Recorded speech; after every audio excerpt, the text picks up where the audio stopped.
The Labour Party's landslide win in the UK elections brings a fresh dynamic to the ongoing India-UK Free Trade Agreement negotiations. With New Delhi and London negotiating for over 2 years, the potential agreement could lead to mutual tariff relaxation on goods such as cars, clothes, alcoholic beverages and medical instruments.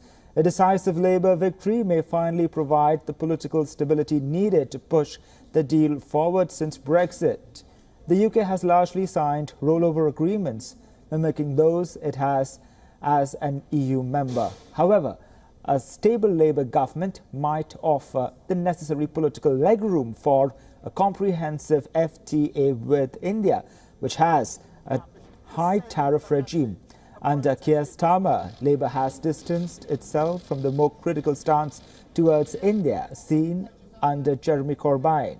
Recognizing the growing influence of UK's Indian origin population, Labour has actively sought to dispel anti-India sentiments within the party.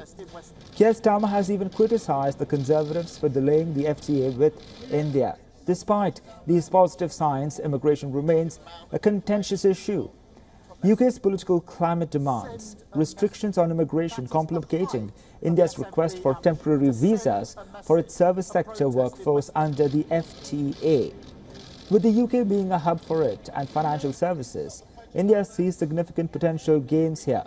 But Labour is expected to negotiate firmly. Additionally, tougher climate negotiations loom.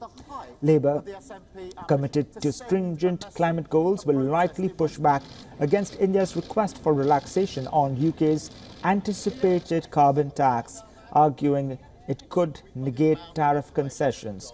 Both countries having new governments could be a boon or a bane, depending on their willingness to collaborate and compromise on these critical issues.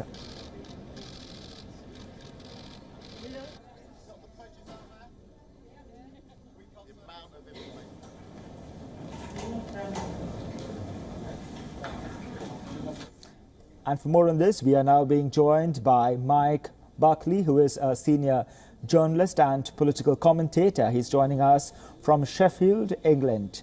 Thank you for joining us on the broadcast, Mike. Good to be here. My first question to you, is the Labour Party's new government a good move in the India-UK free trade context?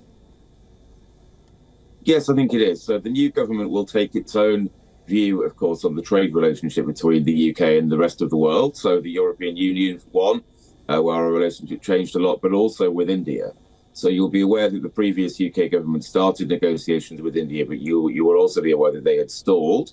They were stuck because there was disagreement between both sides on what should go into the free trade agreement. But now we have a new government here in the UK, and it will take a different view. And I know that it is intent on getting the trade agreement done with India, so it benefits both the Indian country and also the UK as well. But our new government is also interested in resolving and improving our trade relationship with the rest of the world as well. So I think the government will take a different approach to the India Free Trade Agreement and the free trade negotiations. But I think it is intent on concluding a deal that will improve lives, opportunities, business and the economy in both of our countries. Also, could the Labour Party's strong stance on limiting immigration affect the trade pact? It could, indeed. And I don't know what India's asks are in the Free Trade Pact for visas or access to the UK for Indian workers. That may be something that would need to be discussed. So obviously, it will need to be discussed, and it may be a stumbling block in the negotiations if there's a big ask from the Indian side and the new UK government decides it doesn't want to enter into that. Because as you know, immigration is something that is discussed here a great deal, and the numbers of people coming into the country. However, on the other hand, we do need people of working age coming into the UK. We have quite an old population, and so we don't have enough people of working age. So there is an economic need and a practical need for workers to come into the country. So that is in India's favour. Like, both countries have a new government now. In your opinion, will this delay the pact or help seal it faster? I think it's more likely to delay it, because I know the new government here in the UK wants to concentrate on domestic matters, so particularly our National Health Service, but also growth and getting the economy going. So I don't think trade is going to be the top of the list. However, the new Foreign Secretary, David Lammy, I know that he's very keen to reset relationships with the rest of the world, and that will, I'm sure, include India and therefore include the free trade deal as well. So I think it's more likely to delay than speed it up, because the new government will want to look over what's already been discussed and agreed and make sure that it has its own sense of what it wants to achieve in that free trade agreement before it moves ahead. Mike Buckley, thank you for joining us on the broadcast, sharing with us your insights.